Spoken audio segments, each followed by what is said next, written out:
capítulo 9, Evangelho segundo escreveu São Lucas, verso 23 a 27.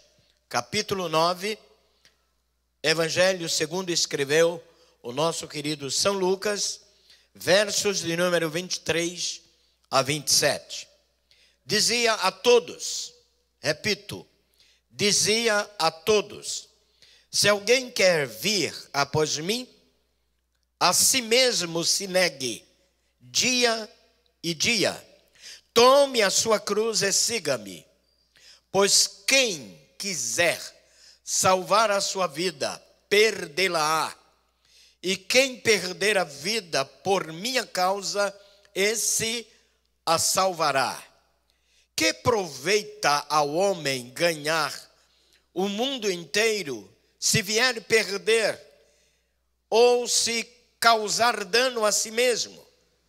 Porque qualquer que de mim e das minhas palavras se envergonhar, dele se envergonhará o Filho do Homem, quando vier na glória e na do Pai e dos santos anjos. Verdadeiramente vos digo, alguns há dos que aqui se encontram que de maneira nenhuma passarão pela morte até que vejam o reino de Deus. Amém. Queridos, esta é uma lição de Jesus dedicada, direcionada, é uma seta exclusiva àqueles que se acham, que se dizem discípulos de Jesus. E eu imagino aqueles que estavam já se declarando discípulos de Jesus, ouvindo esta declaração dele, certamente ficam pasmos. É bem possível que já pensassem que não teriam nenhuma lição, nenhuma recomendação a ser aprendida. Nós, discípulos do Senhor Jesus, todos os dias devemos entender que temos uma nova lição a aprender, um novo direcionamento, alguma coisa em que Deus nos toca, alguma cortina em que Deus abre, alguma palavra que vem ao nosso coração e de alguma forma algum desafio. Você, como cristão, não poderia de maneira nenhuma pensar que todas as coisas para você já estão plenamente resolvidas. É como se fosse um livro, tudo já está escrito, a pauta está aí, quem sabe você abriria naquilo que é privilégio, ou pelo menos preferência, leria e certamente se satisfaria com aquela linha de pensamento escolhida por você. Mas o reino de Deus diz que a palavra do Senhor é nova cada manhã.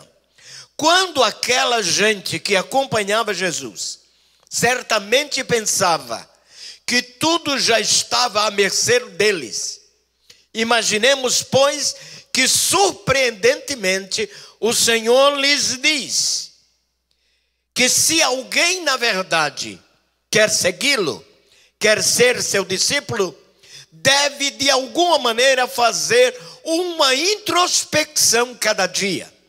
Isto Jesus estava dizendo que uma avaliação de si mesmo. Você estaria entrando em si mesmo, lembrando quem é você mesmo, fotografando você mesmo, olhando-se no espelho das realidades a cada instante.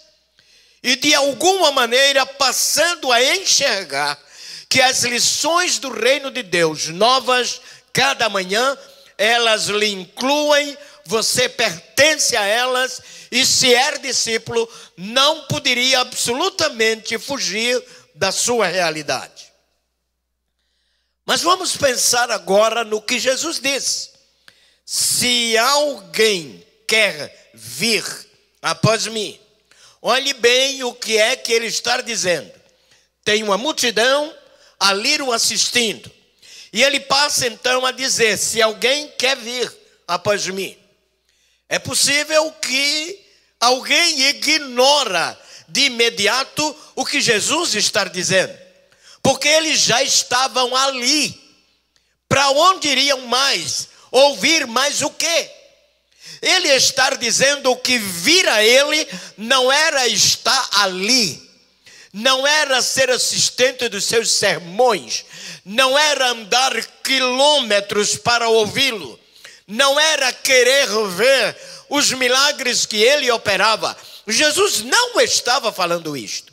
Ele estava falando daqueles que querem, na verdade, tê-lo como o Senhor de suas vidas. Portanto, ele lhes disse: se alguém quiser vir após mim, é uma decisão naqueles que estavam naquela multidão.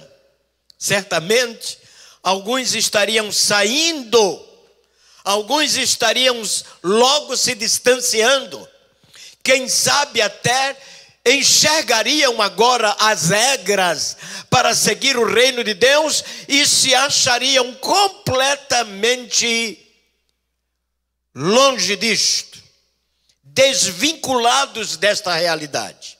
Mas o que é que ele está dizendo? Se alguém quiser vir após mim, e agora ele agrava mais o assunto, ele parece que aprofunda mais a realidade daquela decisão quando diz: negue-se a si mesmo. Do que é que você gosta? Quais são as manias que você tem? Aquilo que lhe é importante, aquilo que de alguma forma faz parte da vida que você não consegue largar, não consegue absolutamente se desvincular. É isso que Jesus está dizendo: negue-se a si mesmo. A gente tem preferências, nós gostamos de alguma coisa, e muitas vezes estas preferências ocupam o primeiro lugar, Deus fica em segundo lugar. E o que Jesus está dizendo é: negue-se, isto é, faça uma avaliação daquilo que é sua prioridade e veja se você pode colocar o reino de Deus na frente. É isto que o Senhor está dizendo: negue-se a si mesmo. Imagine que o homem gosta de si. Vamos lembrar de uma coisa: nós somos vaidosos.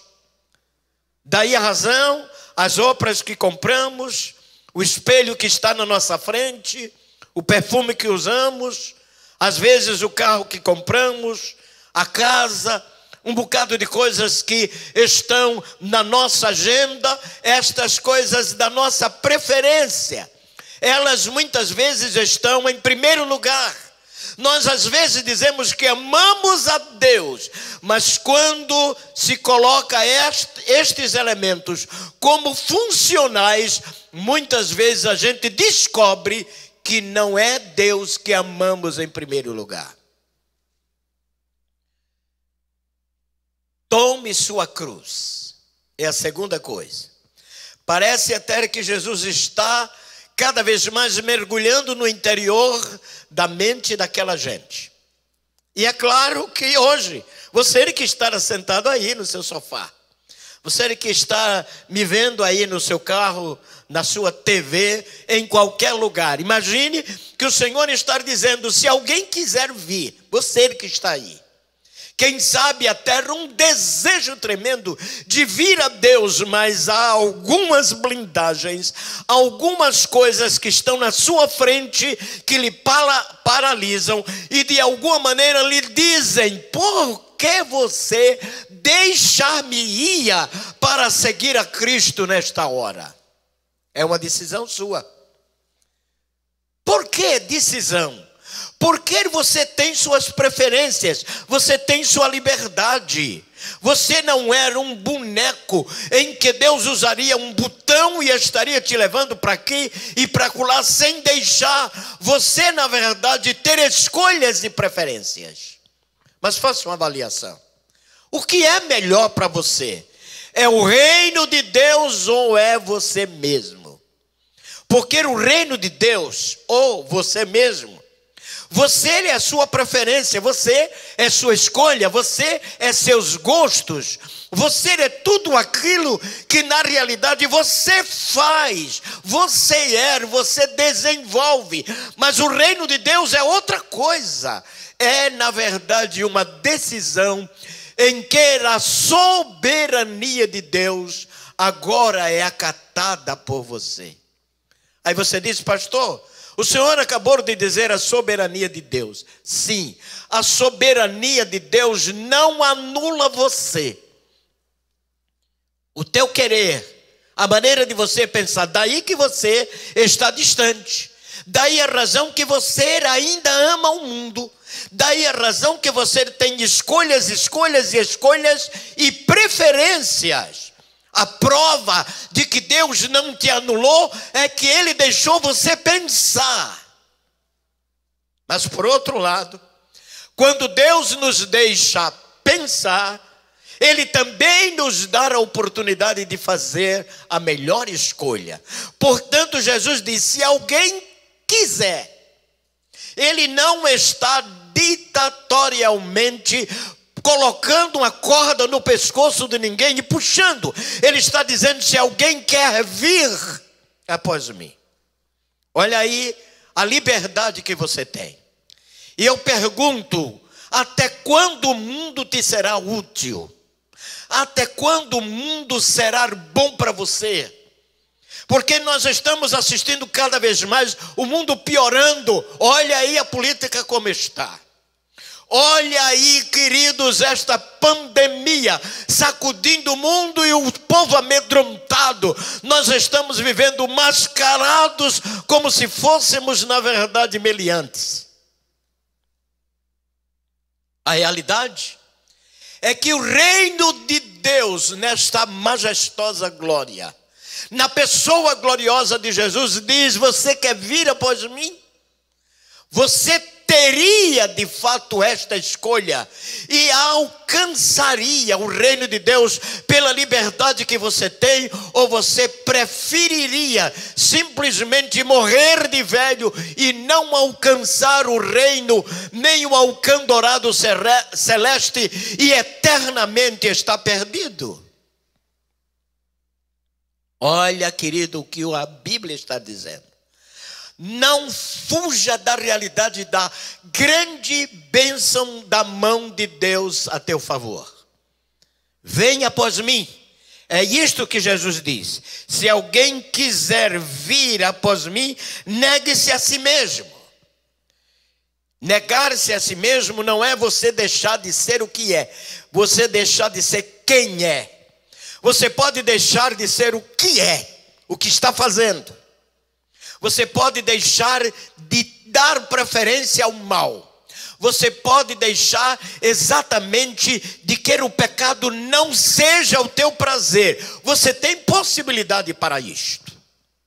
Esta razão precípua de Deus, claríssima, como oferta generosa, poderosa, piedosa, graciosa, é derramada ao teu coração, como que dizendo: você não enxerga o valor disto.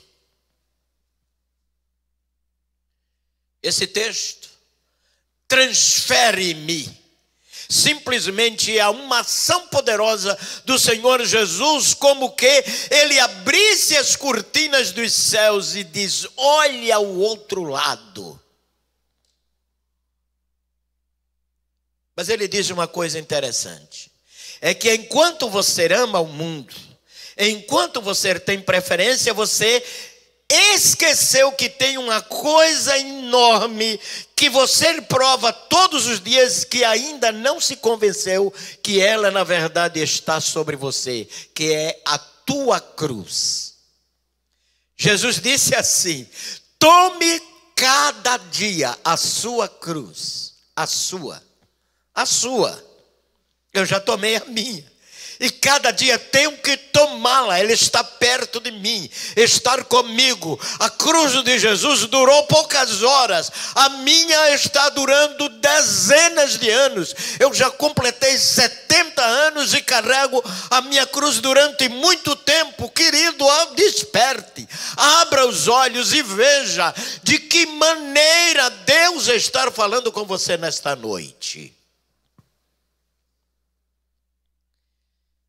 Depois de tomar a cruz, isto é, aquilo que pesa, aquilo que você diz, eu não consigo renunciar.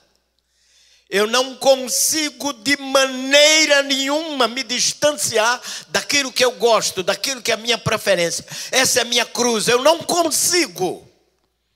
E às vezes a nossa cruz, a gente tem simplesmente a maneira de se defender, que é fulano a nossa cruz. Não, a sua cruz é você mesmo.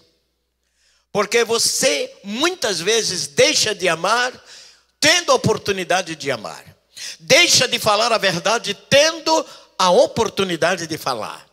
Deixa de ajudar o próximo, tendo a oportunidade de falar, de ajudar. Portanto, você tem todas as possibilidades, mas carrega essa cruz terrível. Você só mostra a impossibilidade.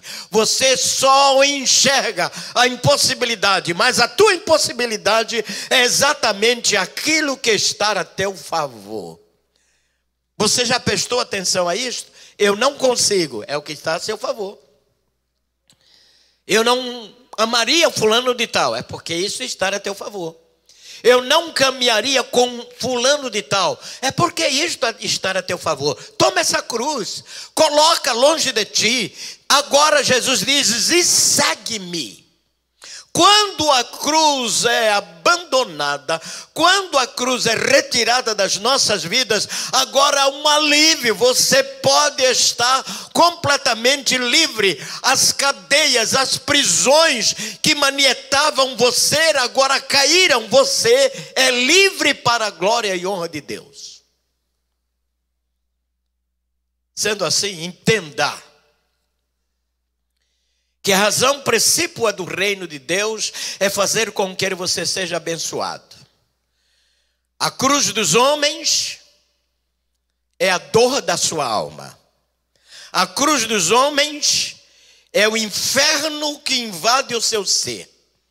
A cruz dos homens é o prazer que um dia levá-lo-á a estar vivendo em tristeza total, em arrependimento por haver cometido tanta coisa, aproveitando a liberdade e simplesmente se crucificou dentro de uma razão indevida que trouxe a sua alma à prisão. Mas vamos continuar. O texto diz assim: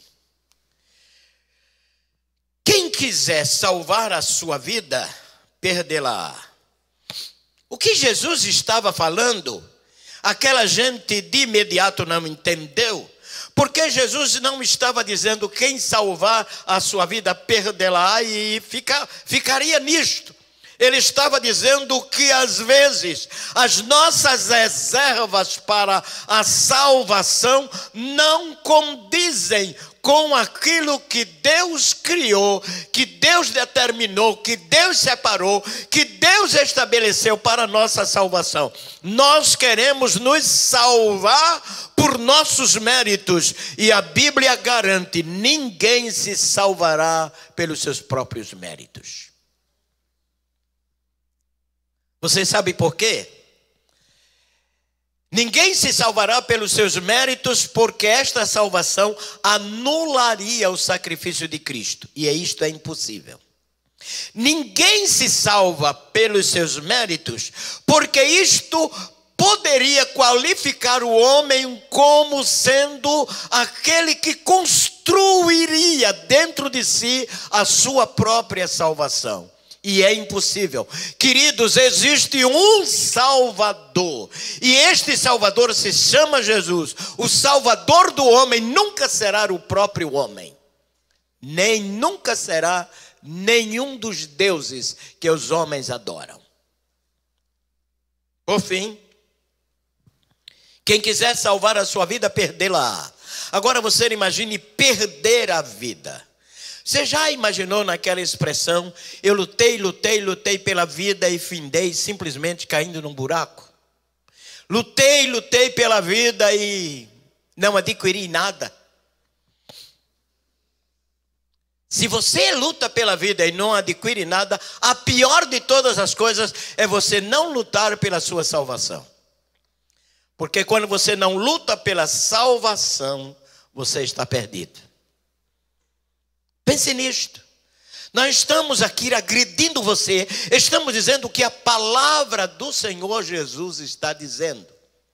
Lembre bem que a nossa palavra hoje à noite a você é dizer o que Jesus disse: venha a mim se você quer, mas se você quiser vir a mim, renuncie a si mesmo, tome cada dia a sua cruz e assim, de fato, chegou a hora de me seguir. Mas o texto ainda diz: que aproveita o homem ganhar o mundo inteiro? Você já imaginou quantos ricos estão zombando dos pobres agora? Porque eles têm em reservas para de fato viverem a pandemia sem precisar de ninguém. Mas quantos deles também estão sofrendo dores de cabeça porque todos os dias estão perdendo milhares de reais? Você já imaginou aqueles que vivem lá no lixão? Eles voltam lá e encontram lá as mesmas coisas. Mas aqueles que perdem todos os dias o seu dinheiro, o seu emprego, a sua honra, estes estão ficando alucinados. O que fazer nesta hora? É hora de salvação, minha gente, não brinca.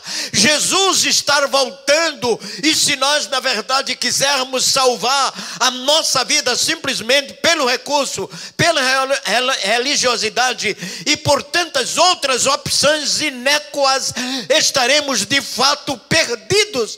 Existe Jesus, existe salvação, existe o reino de Deus, existe possibilidade, existe arrependimento, existe graça que vem do trono para o coração do pecador. Portanto, a palavra do Senhor diz: que aproveita o homem ganhar o mundo inteiro? O Brasil tem alguns ídolos e todos os dias a gente ouve o nome deles. Por exemplo, saio do rádio e entra um programa, o Rei Roberto Carlos. A gente vai para a televisão e vê o anúncio, o Rei Pelé. E tantos outros que são ovacionados, que conseguiram de fato ganhar o Brasil e o mundo. A pergunta é esta: o que eles estão fazendo para ganhar o reino de Deus? Que adianta o homem ganhar o mundo inteiro e perder a sua alma? Que adianta?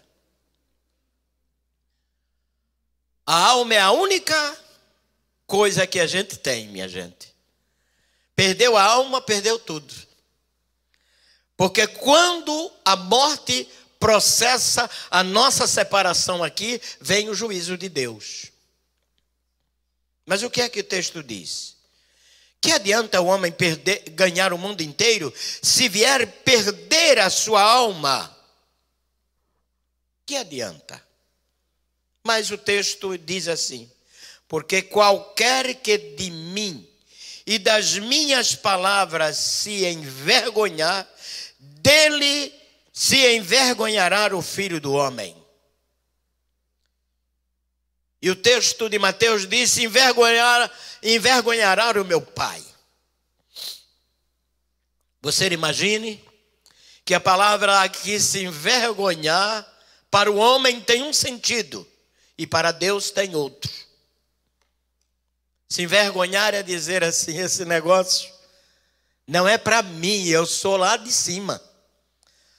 Os meus degraus são outros. Eu não sou dessa gentinha. Eu não sou absolutamente destes indivíduos que não pensam bem. Aí você se exalta. Você vai muito longe. Você vai para o alcandorado. Você sobe os maiores degraus da vida e tal, e zomba de Deus. Mas não esqueça: Enquanto todos te ovacionam, você está descendo os degraus da eternidade para encontrar lá na frente o inferno. Por que não pensar depressa? Por que então não se humilhar? Por que este orgulho tremendo que está aí no teu coração? A sociedade é o teu laço, é a tua divisória. Você não aceita Jesus porque tem vergonha de estar numa igreja de crentes. Você não aceita Jesus porque certamente você vai amanhã justificar na roda de amigos da alta sociedade que agora é um cristão e eles vão zombar de você. É bem possível que você só pensa nisto e não quer absolutamente negar essa cruz que te prende e que de alguma maneira é a cadeia que cada dia esconde você por trás das grades. Senhores, é hora de olhar para frente, olhar para Deus. Deus não decepciona a gente, Deus não amarra a gente, Deus não escraviza a gente, Deus não traz pandemia para a gente, Deus não sufoca a gente, Deus não tira a fé da gente, Deus não rompe a nossa credibilidade, Deus não nos afasta do lado social simplesmente por causa da nossa preferência. Deus nos deixa num mais exaltado lugar onde você nem imagina. A Bíblia diz que Deus exalta aquele a quem Ele ama. Sabe por quê?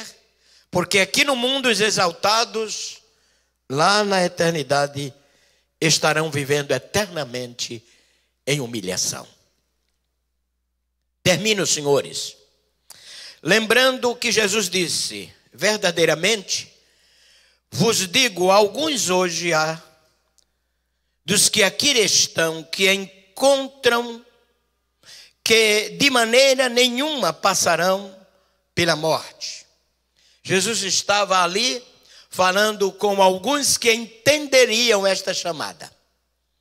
Jesus estava falando ali com alguns que abraçariam o reino de Deus e que negariam a sua cruz. Entregariam o peso de suas vidas, seriam marcados pela glória preciosa de Deus. Agora termino dizendo: queres ser discípulo de Jesus? E certamente você já me disse: pastor, já sou. Pelo menos você já começou bem. Mas o discípulo de Jesus ouviu isto aqui. Se você na verdade quer vir a mim, se você quer continuar como discípulo, negue-se a si mesmo. Em seguida, tome sua cruz e logo siga-me. Sabe de uma coisa que eu quero dizer para você, e isto é forte? É que o discípulo de Jesus nunca vai querer ser mestre de Jesus, Senhor. Ele vai querer estar no lugar de servo. Ele vai querer aprender. Ele vai querer entender o reino. Ele vai querer entender que cruz, ela só foi feita para o Senhor Jesus redimir vidas. As outras foram feitas para vilipendiar, para fazer com que o corpo fosse machucado. As cruzes que foram levantadas pelos romanos para os malfeitores, estas eram cruzes de dores. E os senhores imaginem que a cruz da eternidade sem Deus, ela é muito mais de dores do que aquelas que os romanos construíram para os malfeitores naquele período. Eu desejo, portanto, que se você quer vir a Jesus, negue-se a si mesmo, tome sua cruz e o siga. Sabe de uma coisa? Ele disse assim: eu sou o caminho. E quem segue Jesus vai encontrar o caminho. Siga Jesus, você não vai errar, você vai estar no caminho. Siga Jesus, siga Jesus. E lembre-se de uma coisa: quem tem Jesus como companhia, nunca erra para onde vai. Que Ele nos abençoe.